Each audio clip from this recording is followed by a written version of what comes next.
Hoje a gente tem dois temas que estão disputando o tema do Satsanga. O primeiro é a simbologia de Shiva, baseado no Lago Nyasa. Essa ideia foi minha, não contei para ninguém. E o segundo tema é qual é o papel social do yoga. Está tendo um monte de revolução no Brasil, um monte de movimento em prol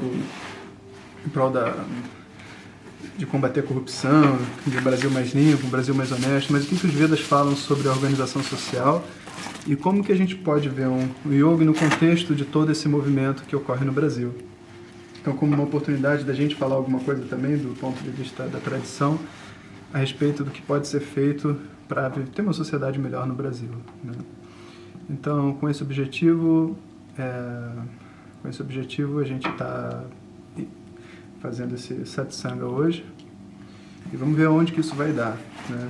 Então, também estou com um computador novo, então câmera nova e também a câmera de vídeo com a qual eu estou gravando o satsanga, que acabou de ser trazido pela nossa grande professora Radha, lá dos Estados Unidos. Grande não só porque é uma ótima professora, mas também porque ela fez essa generosidade de trazer esse equipamento super pesado, super caro lá dos Estados Unidos para a gente poder gravar, né?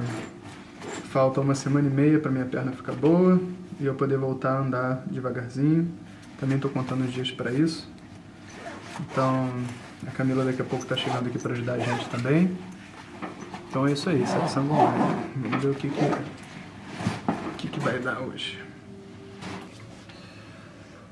Om Shri Guru Pyo Namaha Harihi Om Sadashiva Samarambham Shankaracharya Madhyamam Asmadacharya Paryantam Vande Guru Paramparam Shri Jagan Mataram Devim Stitade Padmakasanam Hridayasa Garatitam Gomatim Pranatosmyaham.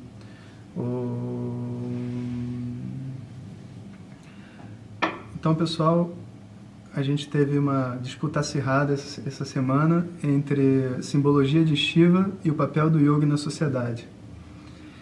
São dois ótimos temas, né? A simbologia de Shiva, ele está falando, basicamente a gente entender um pouco mais sobre o que Shiva quer dizer, da onde vem e quais são os mitos também a respeito de Shiva, que não são verdade quando a gente está aqui na Índia e está estudando, né? E da parte do papel do yoga, né? A ideia basicamente era a gente entender o que os Vedas falam sobre a organização social, né? Como foram dois temas que foi disputa acirrada, eu vou só dar uma palhinha. Primeiro sobre o yoga, dando tempo de algumas pessoas entrarem, apesar da gente já ter 18 pessoas, e depois a gente entra no nosso tema de hoje. Então, para que fique para o próximo satsanga, de repente o último, né? Bharadwaja, um dos rishis, né? Quando a gente vê aquelas imagens de Dakshinamurti, Shiva, né? Criando o universo e a humanidade, existem uns rishis, né? Que ficam ali embaixo dele, que são as primeiras pessoas da humanidade naquele ciclo, assim é dito nas histórias, né? Então Bharadwaja e um outro rishi, que eu não lembro exatamente quem é, acho que talvez Kashyapa, eles estão conversando e eles têm que decidir como é que a humanidade vai ser. Então eles perguntam para o outro, cara, como que a gente vai estruturar a sociedade para que ela dê certo, né? E os parâmetros que eles têm são muito interessantes. Bom, todo mundo nasce por causa da ignorância, então você não pode fazer uma sociedade baseada na bondade de todo mundo, porque isso não vai dar certo, né? As pessoas, elas têm diversos desejos diferentes. Putz, caí. Até eu caí.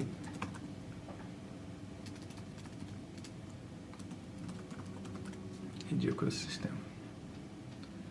Ok.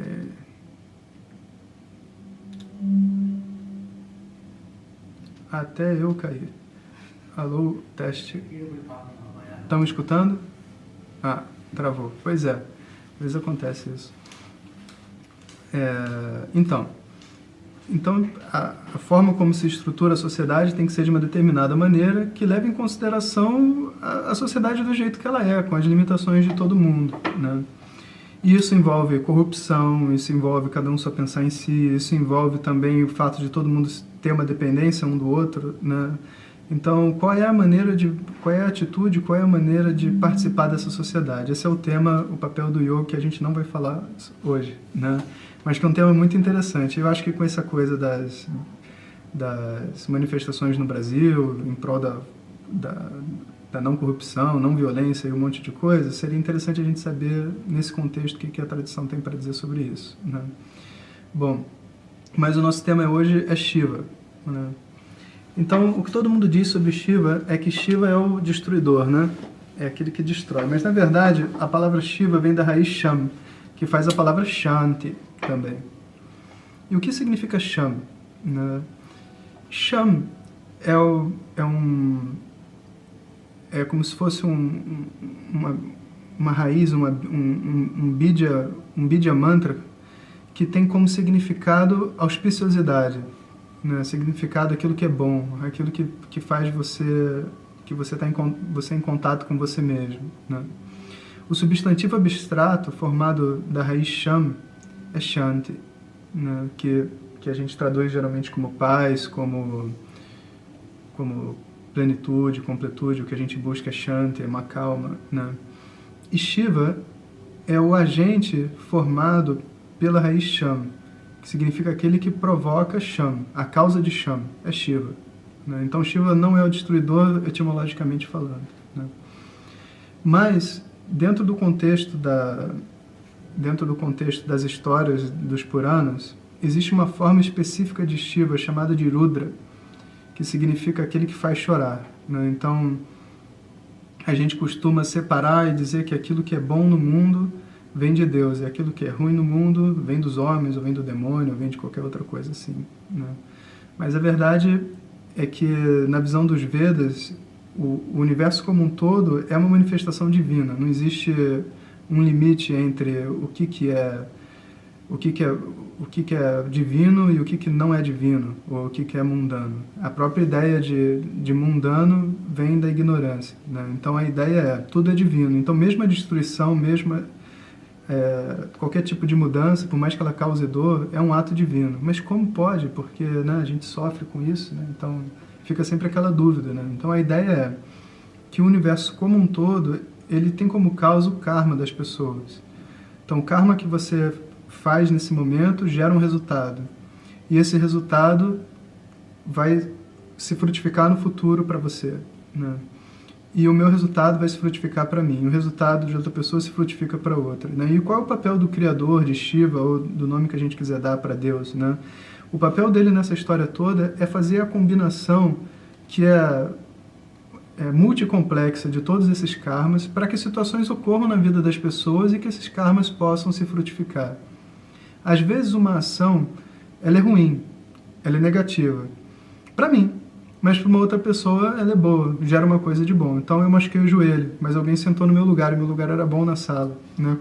Então, vê só, um evento só, né, gera resultados múltiplos para um monte de gente, né? Então, essa distribuição de karmas é, na verdade, o que é todo o universo, porque a todo momento, todos os seres do universo estão recebendo o resultado das suas ações, né? E se não fosse isso, o universo seria uma grande injustiça divina, e o próprio conceito de Deus não faria o mínimo sentido, né? Às vezes, quando a gente pensa religiosamente falando, né, as pessoas dizem assim, Deus criou o universo para você aproveitar. Ok, mas uma pessoa nasce com dinheiro, outra pessoa nasce sem, uma pessoa nasce no deserto, outra pessoa nasce porque o que eu fiz de errado para nascer nessa condição, né? Esse tipo de explicação vai de encontro à lógica e à experiência, né? Porque se eu estou estabelecendo causa e efeito, teria que ser todo mundo igual, né? E se não é igual, então tem que ter algum outro tipo de explicação. Então a explicação do ponto de vista dos Vedas é o karma. E toda vez que a gente falar de Deus, seja Shiva, Vishnu, Brahma, qual a forma que a gente quiser, que a gente vai lidando com ela, o papel dessa forma é estabelecer a criação do universo e, do ponto de vista dos indivíduos, a relação entre as minhas experiências e os meus karmas, as minhas experiências e os meus karmas. Então, olha, para quem está chegando agora, esse é o nosso novo sistema de chat. Se vocês tiverem alguma pergunta, coloca aí que eu estou lendo, né? Se estiverem escutando, se estiver tudo bem também, de vez em quando mandem uma mensagem que aí eu tenho um feedback de vocês.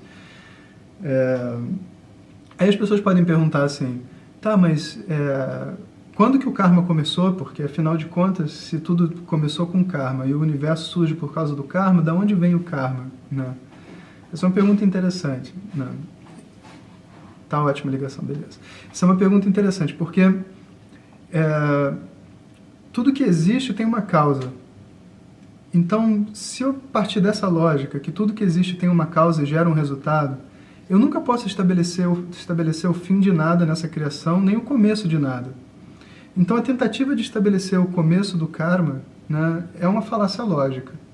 Pô, mas se não tem começo, então como existe? Porque tudo tem uma coisa que vem antes. Né? E aí vem uma coisa interessante, que é a realidade que a gente está dando para o universo, da maneira como ele é agora, talvez essa realidade não esteja sendo corretamente posicionada. E por isso algumas perguntas a gente não consegue responder.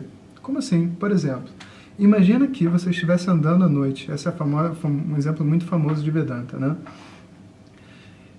Isso não é uma desculpa para não responder a pergunta, é só uma explicação de por que essas perguntas são respondidas dessa forma. Imagina que você está andando à noite numa rua escura. Numa rua escura não, num ashram. Né? Porque agora o ashram de noite virou perigosíssimo. Tem ataque de porco, tem espírito, tem tudo que você pode imaginar. Né? E você está andando no ashram. E você olha no chão, né? E você vê uma cobra. De repente você vê uma cobra, tá meio nublado, você assim, tá meio escuro, você não consegue enxergar o que é direito, você não avança, não volta, você não sabe o que faz. Aí você escuta um barulho no mato e fala, é um porco. Aí agora, tem a cobra, tem o porco, eu vou ou eu fico? Né? O que eu vou fazer? Né? E se for um elefante? Um elefante seria pior ainda. Olha, acho que alguém conseguiu ligar a câmera, hein? Vamos ver aqui. Não, quase conseguiram. Não sei como é que isso funciona, mas tudo bem, a gente vai testar isso aqui outro dia. Aí, o que eu faço? Né? Eu vi um porco, eu vi a cobra, né? E aí, o tempo passa, chega alguém junto com você, um amigo, e fala assim, não, isso aqui é só uma... Ah, não, parece que tá com a câmera assim. A pessoa deve ter que autorizar agora, eu vou deixar aqui. Bom, aí um amigo chega com uma lanterna e liga, e você vê, putz, não era uma cobra, era uma corda, era um pedaço de galho que estava ali no chão. Né? Você ilumina no mato e fala, pô, não era um porco, era uma cabra. Né? Pô, graças a Deus, porque cabra e galho não vão fazer mínimo mal pra gente à noite no ashram. Né? Mas eu vi a cobra. Né? Quando eu entrei, estava escuro, eu vi a cobra, eu senti medo, eu voltei. Né? Então, dessa mesma maneira, a gente vai dizer que Vedanta vai explicar que a gente vê o mundo como real. Né? Agora, imagina que eu perguntasse para você assim, de onde veio a cobra, quando que ela nasceu? O que a gente vai dizer? Né? Tipo, é algo que não tem uma realidade absoluta, então ele não precisa ter uma explicação absoluta também. Simplesmente os karmas acontecem devido às ações que eu faço e as ações da vida anterior, e a vida anterior devido à vida anterior, e o tempo é cíclico, porque ele não é real. Né? Então, se fosse real, eu teria que ter uma explicação completa. Não sendo totalmente real, eu posso ter uma explicação parcial, porque eu estou interessado na realidade. Então, se eu conseguir responder o que é a realidade, eu não estou interessado nas coisas que têm uma realidade parcial. Né? Deixa a cobra lá, não vou perguntar, mas qual era a cor da cobra? Não, o que existe é a corda. Acabaram as perguntas sobre a cobra. Né? Então, da mesma maneira, Vedanta vai lidar com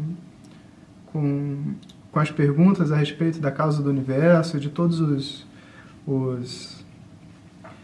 esses elementos que compõem a nossa vida, com esses dois ângulos. O ângulo objetivo do mundo, e porque, afinal de contas, eu estou fazendo ação e estou tendo resultado, e, ao mesmo tempo, com aquilo que importa, que é a realidade. Né? Então, o nosso objetivo é encontrar a realidade do que está acontecendo em volta da gente.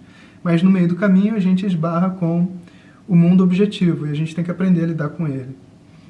Uma das coisas que a gente percebe na nossa experiência de mundo é que tudo em volta da gente é permeado por inteligência. Né? Não existe exatamente, não existe nada na nossa experiência que não seja efeito de nada. Por exemplo, né? Você pode andar na floresta e você pode ver um monte de folhas e achar que está tudo em desordem, mas nenhuma folha foi parar ali por acaso. Essa palavra por acaso, né, assim, sem causa, né, ela, na verdade, acaso quer dizer sem causa, né? Ela, na verdade, ela surge porque eu não consigo identificar a causa, mas todas as folhas que caíram das árvores, elas caíram numa determinada posição por um determinado motivo. Né? Não existe realmente a abertura para o acaso, da maneira como a gente lida com ele e fala no nosso dia a dia.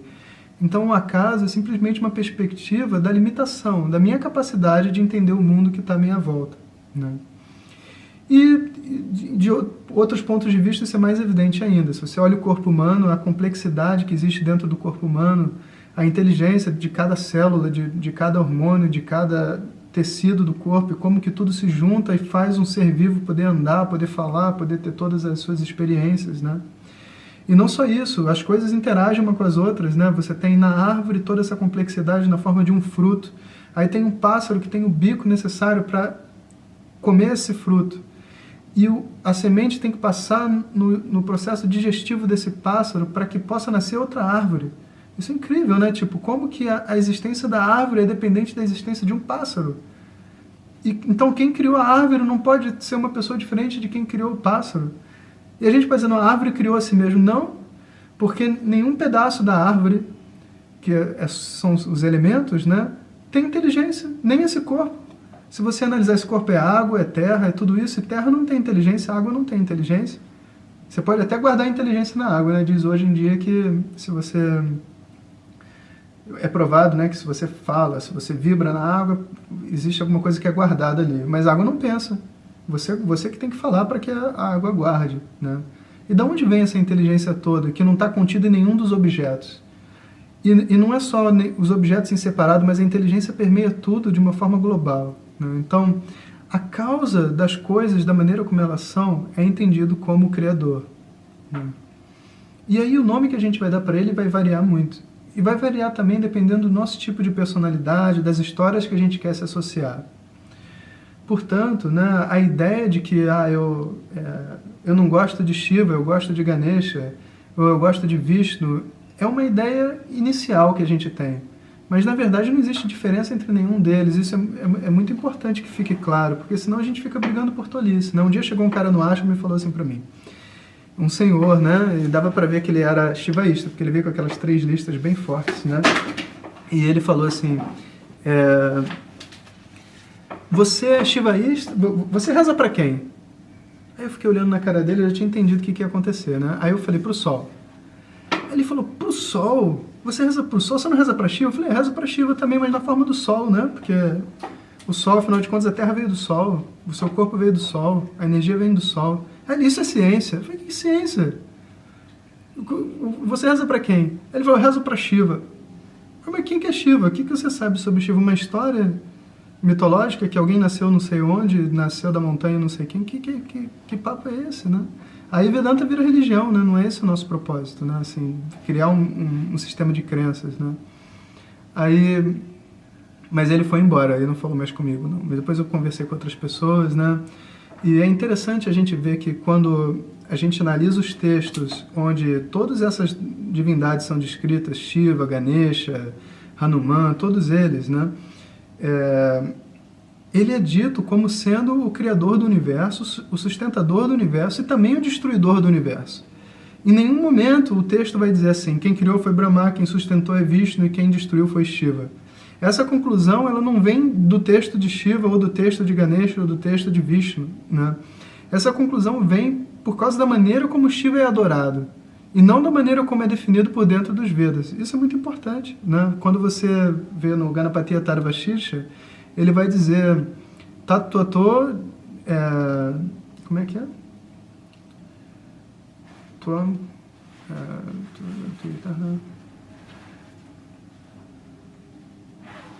Agora eu não lembro o Ganapati Atharvashirsha, mas no Ganapati Atharvashirsha ele vai falar Ganesha é o Criador, Ganesha é aquele que sustenta a criação, Ganesha é aquele que dissolve a criação, e Ganesha é aquele que acaba totalmente a criação quando terminam todos os ciclos, né?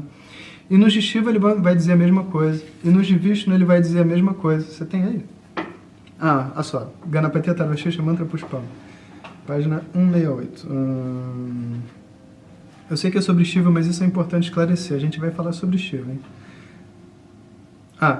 Sarvam Jagadidam Tato Jayate. Então, todo esse universo, Sarvam Jagatidam Tato Jayate. De você, Tato Ataha Jayate. Ele surge de você. Sarvam Jagadidam Tattas Tishtati. Todo esse universo, devido a você, se sustenta. Sarvam Jagadidam Tvai Layame Shati. Todo esse universo vai para o Layam, vai para a dissolução, devido a você. Sarvam Jagadidam Tvai Pratyeti. E quando ele se dissolve, ele entra em você. De uma maneira que o Ganesha é a causa do universo. Você aqui ele está conversando com Ganesha, né? O devoto conversa com Ganesha. Então, você é a causa do universo e todo o universo entra em você. Significa que você nunca esteve separado do universo. Você é a causa de todo esse universo. Ok. E o que Shiva tem de... Então, essa ideia, a gente pode acabar com essa ideia. Essa ideia é muito interessante de ser acabada, né? Que Shiva destrói, Brahma constrói e Vishnu mantém, né?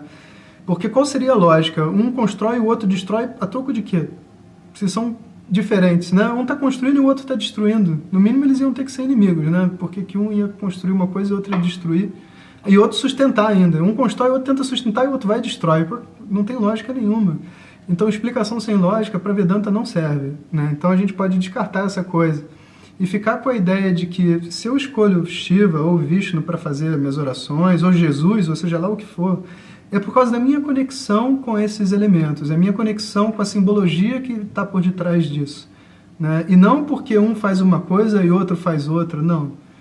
Essa ideia de divisão não é verdadeira, né, do ponto de vista da tradição védica, né? Bom, então vamos falar de Shiva agora. Existe um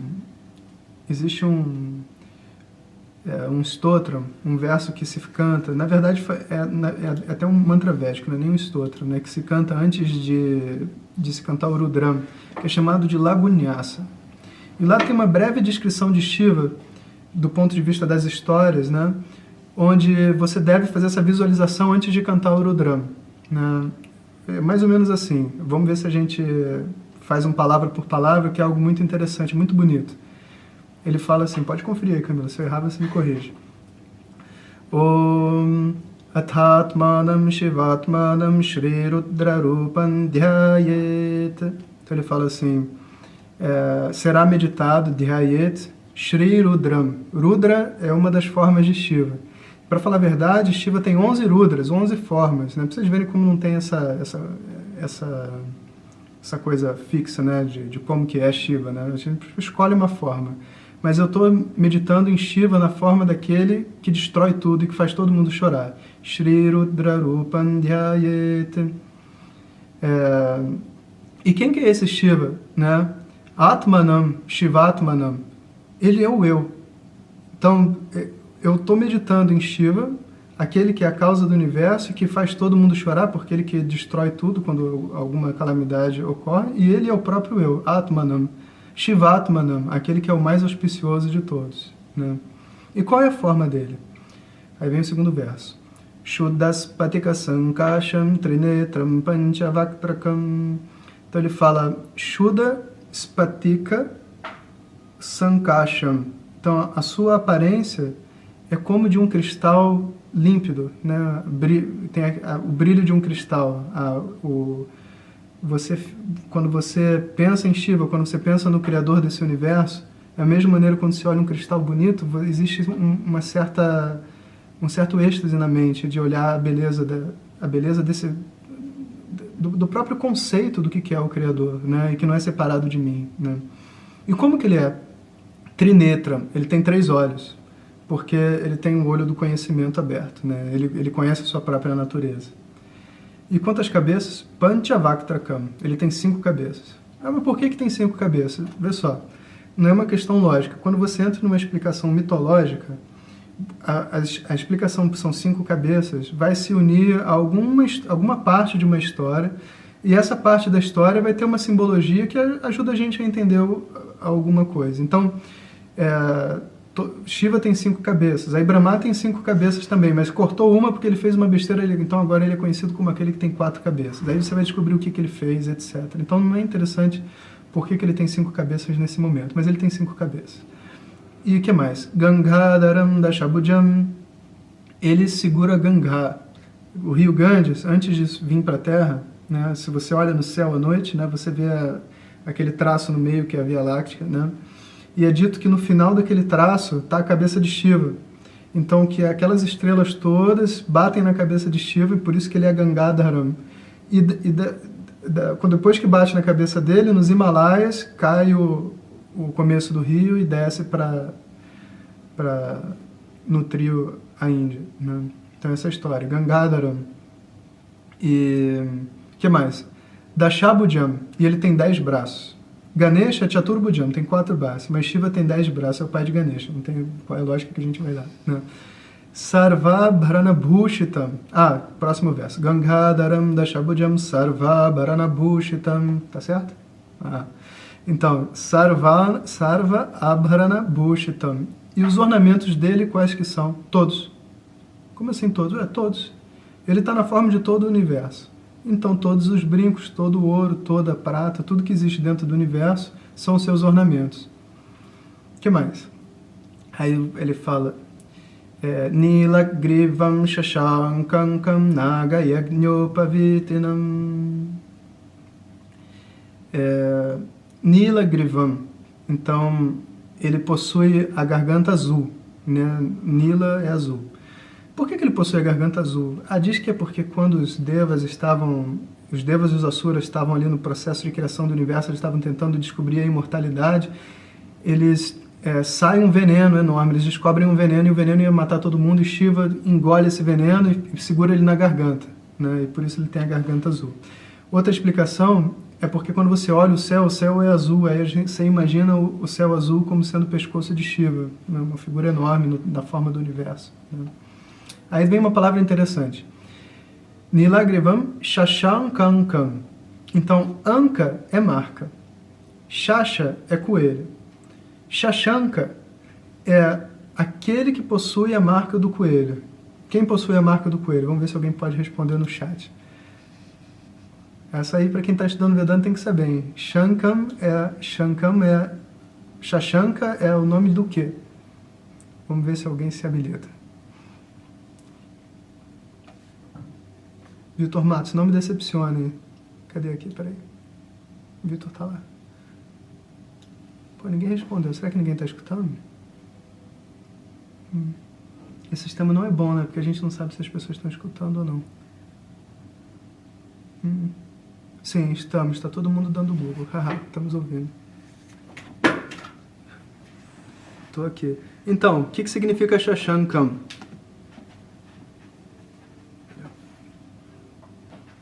Só para a gente fazer uma pausa, né? Estou falando sem parar. Não, Vitor, não. O senhor acelerou o processo. Não é quem tem a lua na cabeça.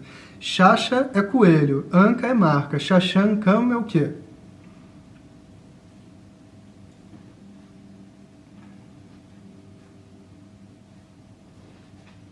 Vocês estão achando que eu vou continuar sem ninguém responder, né? Não vou continuar.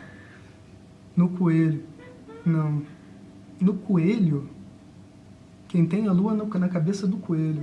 Vitor, muito bem, hein? O senhor está de parabéns. Deixa eu ver assim, se alguém mais... Ok. Então, lá vai, hein?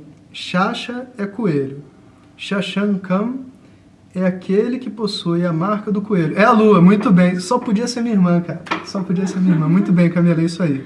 Shashankam é aquele que possui a marca do coelho. A lua, porque aqui na Índia, quando você olha para a lua, eu acho que ela fica ao contrário, né? Porque a gente está no outro hemisfério. Em todo lugar? Bom, não sei. Tem a marca do coelho na lua, né? A minha irmã sabe porque apareceu na propaganda da Playboy. Olha isso, cara. Bom, aí tem a marca do coelho na lua. Então, a lua se chama Shashankam, aquela que possui a marca do coelho. E Shiva se chama Shashankam Kam.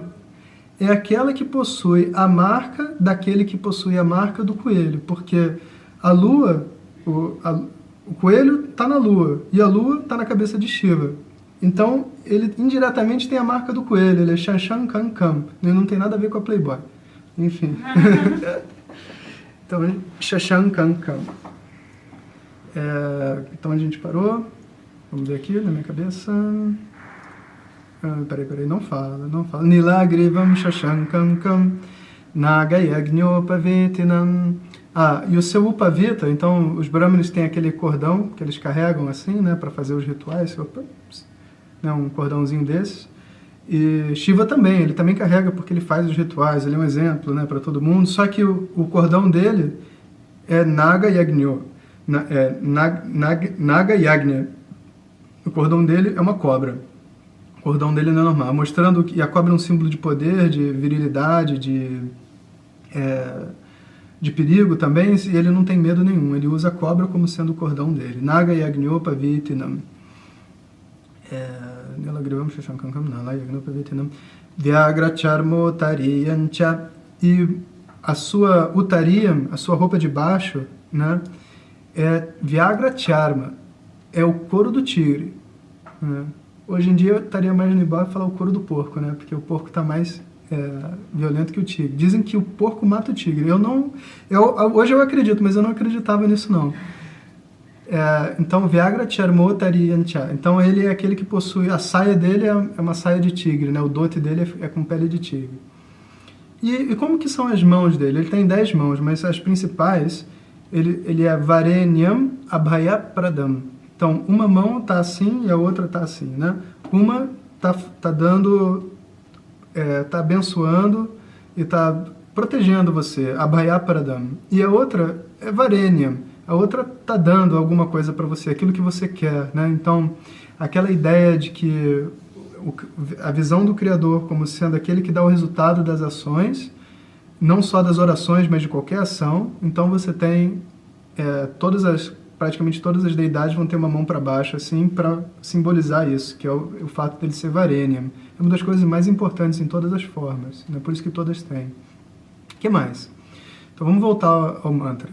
Nilagrivam Shashankankam Nagayagnyopavitinam Vyagra Charmotariyancha Varenyam Abhayapradam. E agora? Kamandalvakshasutranam Dharinam Shulapaninam. E o que mais que ele carrega? Dharinam Shulapaninam. Ele possui nas mãos um tridente, né? Então, o tridente serve para espetar os obstáculos, espetar as pessoas, espetar a ignorância, né?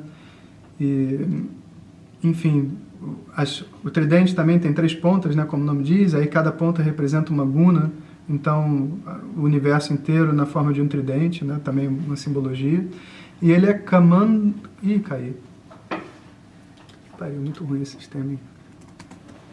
O outro não caía tanto.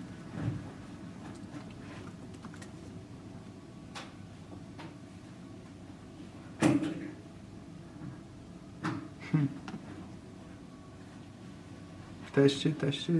Alô, tô voltando. Alô? Estão me ouvindo? Agora sim, beleza. Então, estava falando do tridente. O tridente, as 3 gunas representando todo o universo. Beleza, pessoal, então é isso aí. E...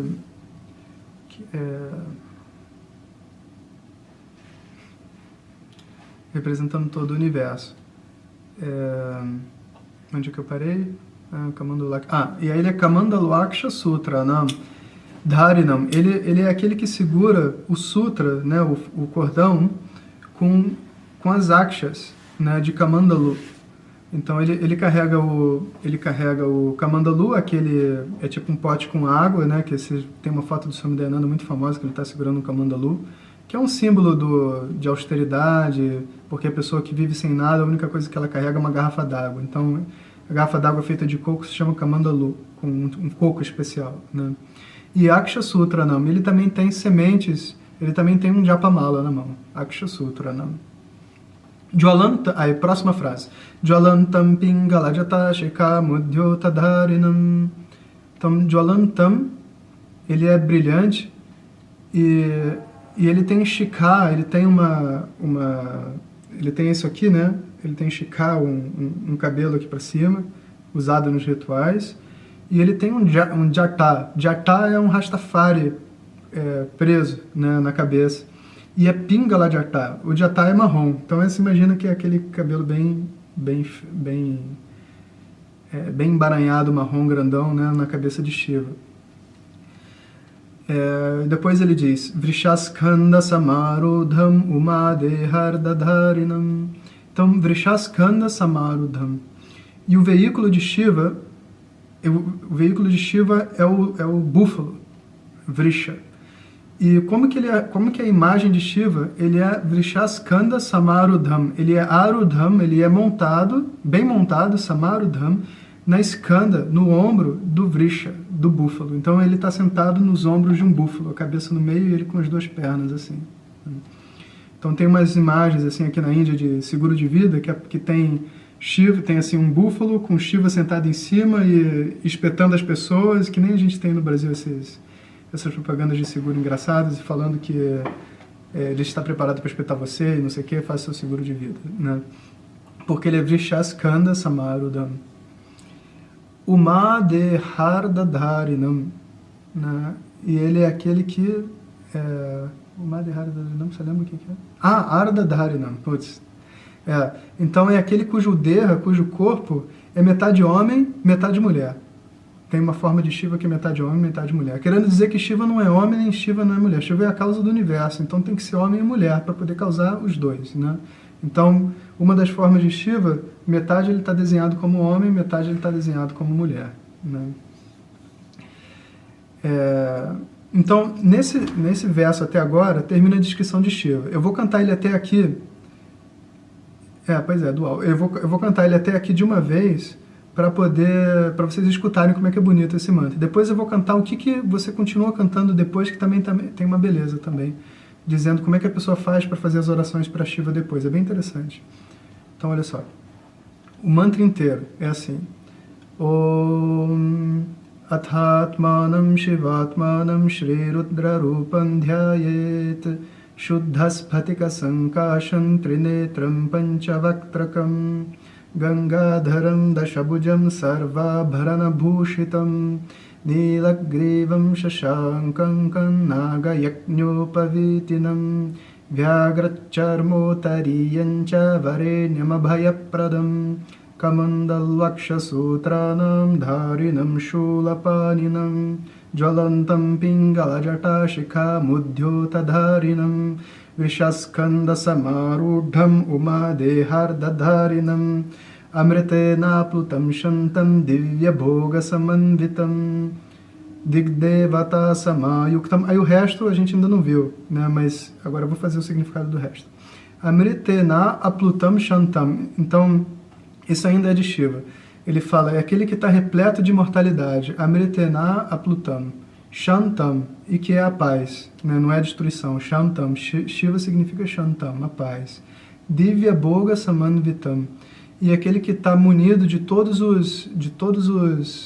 as sensações, não só desse mundo, mas de todos os mundos, por detrás de todos os olhos, por detrás de todos os ouvidos, escutando e tendo todas as experiências do mundo na forma de você, de mim, de todos os seres vivos que existem nesse universo, né?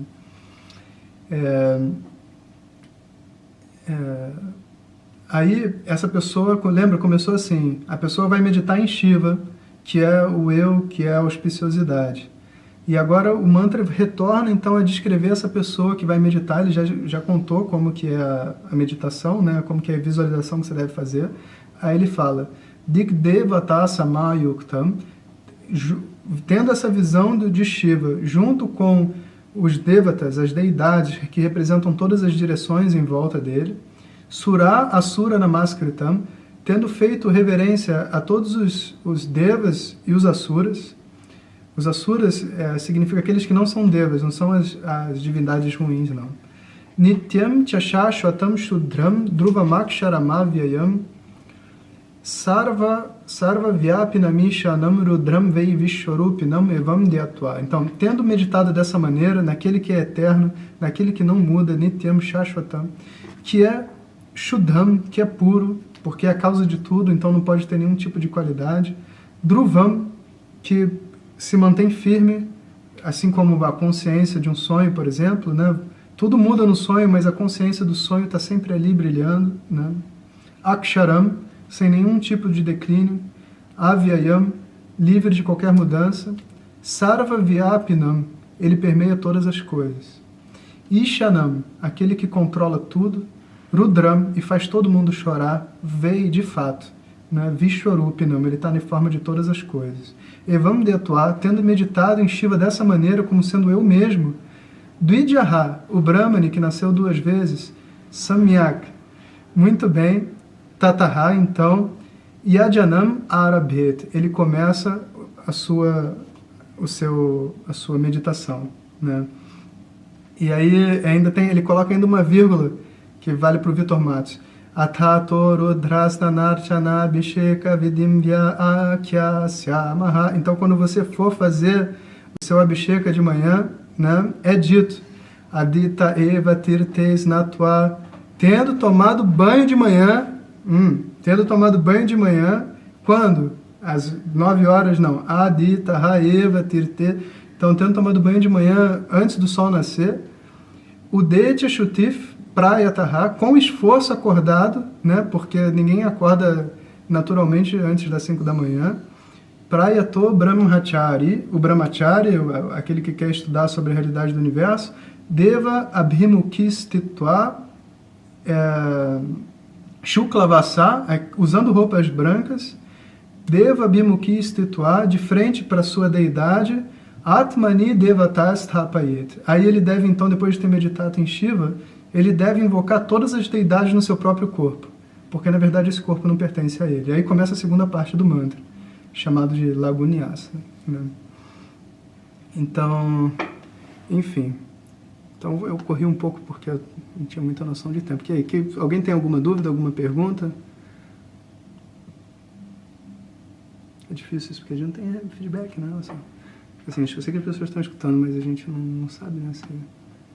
Eu estou gostando. Vamos ver aqui se alguém escreve alguma coisa.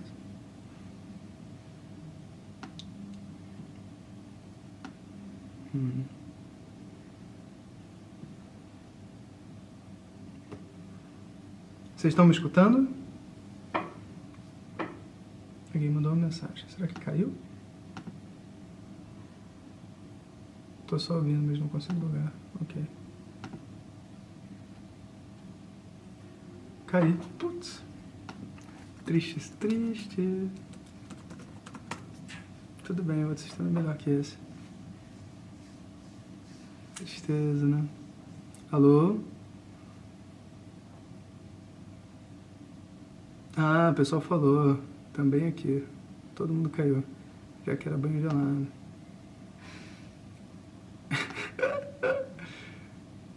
Ah, travou. Ok, voltei. Ah, ok. Legal, uma pergunta.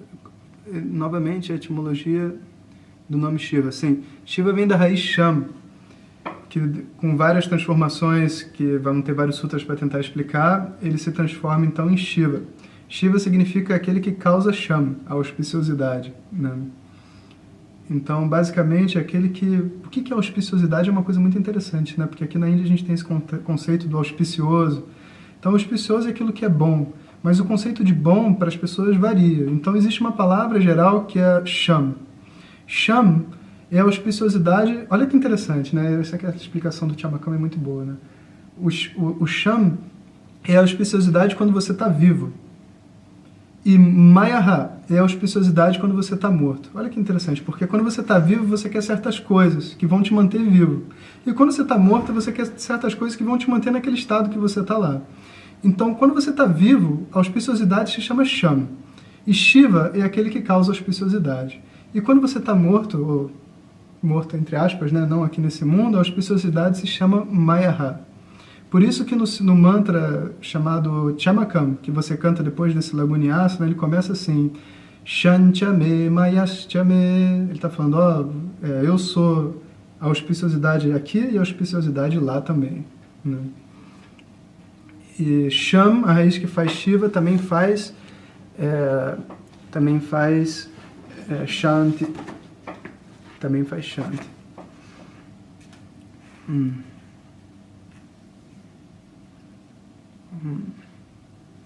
Ok. Oh, meu Deus. Você foi tudo? Isso foi tudo. Passei do mouse aqui. Meu Deus. Deixa eu ligar essa bagaça.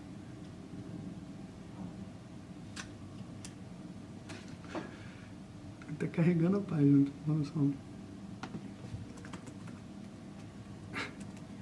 Como é que tá o nosso horário? Tem tempo, né? 7h05. O tempo tá ótimo. Alô? Travou geral. Alô? Olá, olá, olá. Pronto, voltei. Pessoal, esse sistema novo aqui eu acho que não é... Ele é melhor porque tem o chat para todo mundo, mas ao mesmo tempo a gente não está conseguindo usar direito. Eu vou ter que testar ele com um grupo pequeno de pessoas depois para ver se funciona. Senão a gente volta para o antigo também, que estava funcionando bem. Alguém tem mais alguma pergunta? Quer falar alguma coisa? Hoje a gente teve mais ou menos 20 pessoas. Eu acho que são as 20 que geralmente assistem, né? Esse é o nosso penúltimo satsanga. Eu vou falando algumas coisas enquanto alguém posta alguma pergunta. Esse é o nosso penúltimo satsanga. O próximo satsanga vai ser daqui a 15 dias, como sempre. Depois, provavelmente, o nosso curso vai acabar em agosto, mas isso não é certo ainda, né? Então, se acabar o curso em agosto, o próximo satsanga deve ser só em setembro, quando eu voltar para o Brasil. Até porque meu pai vem me visitar e eu tenho que dar uma atenção para ele e tal. Eu não sei como é que vai ser o meu dia, né? Mas eu falo com vocês, se você tiver como fazer algum em agosto. E a gente pensa, né, o que vocês tiverem de interesse também, eu acho que isso é o mais importante, sabia? O nome do mantra que eu estava explicando, boa pergunta. O nome desse mantra é Lagunyasa. Eu vou escrever aqui. Lagunyasa. Nyasa Nyasa são as purificações, o termo técnico para as purificações que se fazem antes de você fazer um ritual maior. Que, na verdade, você vai fazer uma abhisheka em Shiva, vai dar banho em Shiva, né? Então, antes de você fazer esse abhisheka, você tem que fazer uma série de purificações que envolve aquele banho, que eu estava falando, envolve essa visualização de Shiva, envolve mais outras invocações e etc. Pode continuar no grupo, Lisa. Mesmo tendo entrado só agora, se tiver alguma dúvida, você escreve um e-mail para mim ou posta lá no Facebook, né? Não tem problema nenhum. Esse satsanga é aberto a todos que queiram participar, é de graça, não tem nenhum tipo de cobrança de nada. Tem pessoas que contribuem, mas não existe nenhum tipo de... Também a gente não tem uma continuidade que vai comprometer se você for em um e não vai em outro, né? Tem no livro de Cânticos? Não, esse mantra não tem no livro de Cânticos porque ele é um mantra védico e como eu ensino mantras védicos e eu não acho que uma pessoa deva cantar mantras sem um professor, então a gente só colocou os mantras védicos no livro de Cânticos, que são os mais famosos, né? Então esses que são mais elaborados e mais difíceis, eu deixo para ter no Mantra Pushpam, que geralmente é o livro que a gente usa para cantar, né? Tá tudo bem, Cláudio, Eliseu, tudo bem. Já estou me recuperando da operação. Legal, pelo menos várias pessoas me mandam mensagem, né? Alguém tem mais alguma coisa? Faltam ainda alguns minutos.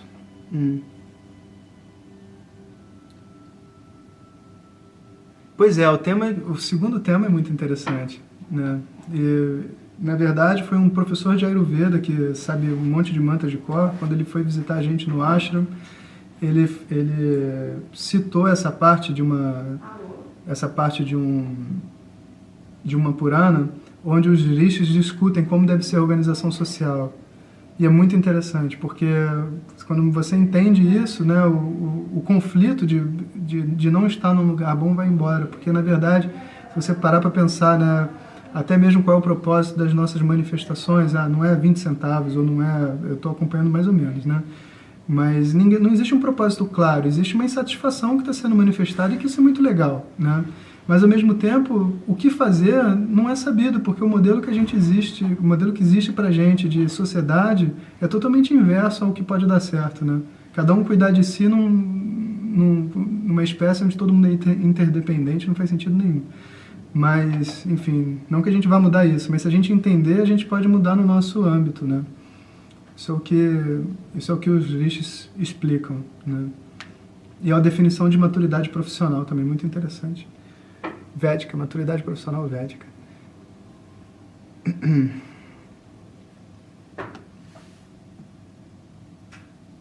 Não sei se cabe a discussão, mas qual a simbologia de Kali matando ou pisando sobre Shiva?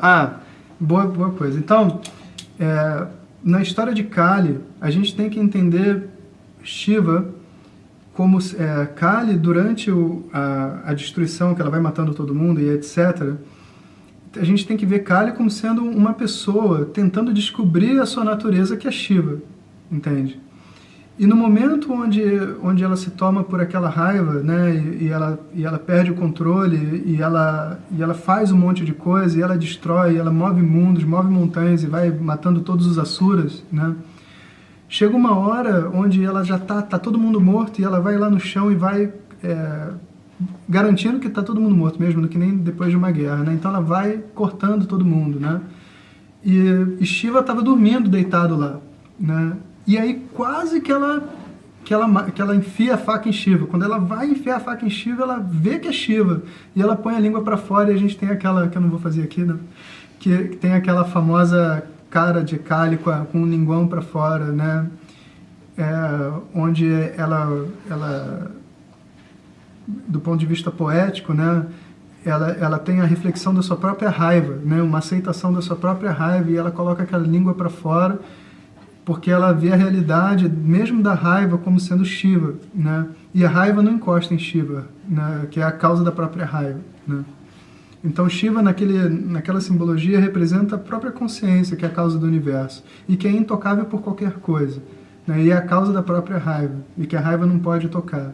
E que até mesmo a raiva para no momento que você conhece a sua realidade. Imagina que você vê a cobra, isso é interessante, né? Aquele exemplo da cobra, não sei se você estava no começo, Leonardo, quando a gente começou a explicação. Eu acho que estava, mas sim, estava. Então, quando você vê a cobra de noite no ashram, ou o porco, você fica com medo e você sai, etc. Mas quando você entende que a cobra não é real, mesmo que você esteja vendo, né? Qual é a sua reação? A sua reação é um êxtase, né? É uma admiração do mundo da maneira como ele é, apesar das aparências, né? Então, quando você descobre, olha, o sol não está se pondo, nem está nascendo, na verdade o sol está parado, a terra está girando, não existe pôr do sol. Mas o sol se pôs, não existe pôr do sol, né? Então, o pôr do sol é uma aparência. Mas então, agora eu não vou apreciar o pôr do sol? Não, agora o pôr do sol é apreciado com mais profundidade, porque eu estou apreciando algo que não tem uma realidade própria, mas eu consigo enxergar o que está através daquela experiência, né? Então, através de todas as emoções, inclusive da raiva e do descontrole total, o que está por detrás é Shiva, que é Shama, que é a paz, né? Então, na hora que Kali descobre, ela fica em êxtase, e a língua cai para fora, né? Essa é a conexão entre os dois, né? Pois é, essas histórias elas são muito boas quando elas são utilizadas para a gente aprender a lidar com as nossas emoções, né? É uma ótima maneira de você explicar, uma ótima maneira poética, né? Pois é, é possível, né, escrever sobre isso, sim.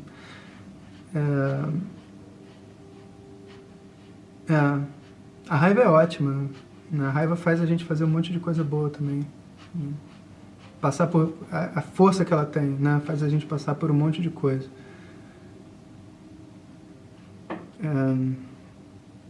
Alguém tem mais alguma coisa? Eu acho que a gente já deu horários. E que mais? Então, a princípio, o nosso tema, por enquanto, o vencedor está sendo esse do papel do yoga na sociedade, né, para daqui a 15 dias. Vai ser o nosso último, a gente pode até... O que vocês acharam? Vocês preferiram esse sistema ou o antigo? Esse é o que as pessoas respondem. Vamos fazer uma enquete. Esse. Antigo. Ok. Esse a qualidade é muito melhor. Prefiro esse. Mas esse computador mudou. O antigo. Tem uma coisa também que o meu computador quebrou, né? O porco quebrou o computador e aí eu comprei um computador melhor. Então talvez a qualidade seja por causa do computador melhor. Não dá pra dizer.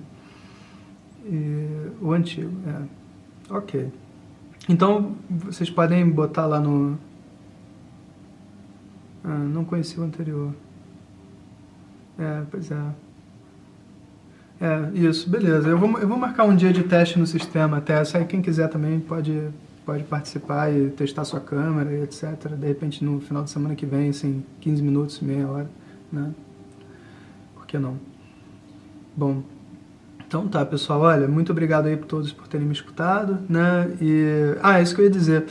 Depois que acabar essa série de satsangas, né, com o próximo, vocês colocam o que vocês têm interesse, o que vocês gostariam de fazer, porque, né, faz mais sentido eu fazer algo que seja voltado para vocês. Assim, eu estou tirando as coisas da minha cabeça, mas eu acho que faria mais sentido até as pessoas que têm participado regularmente, né? Então, isso aí, pessoal. Muito obrigado. Hein? Om Purnamadav Purnamidam Purnat Purnamudachyate Purnasya Purnamadaya Purnameva Vashishyate Om Shanti Shanti Shanti Harihi Om Shri Gurubhyo Namaha Harihi Om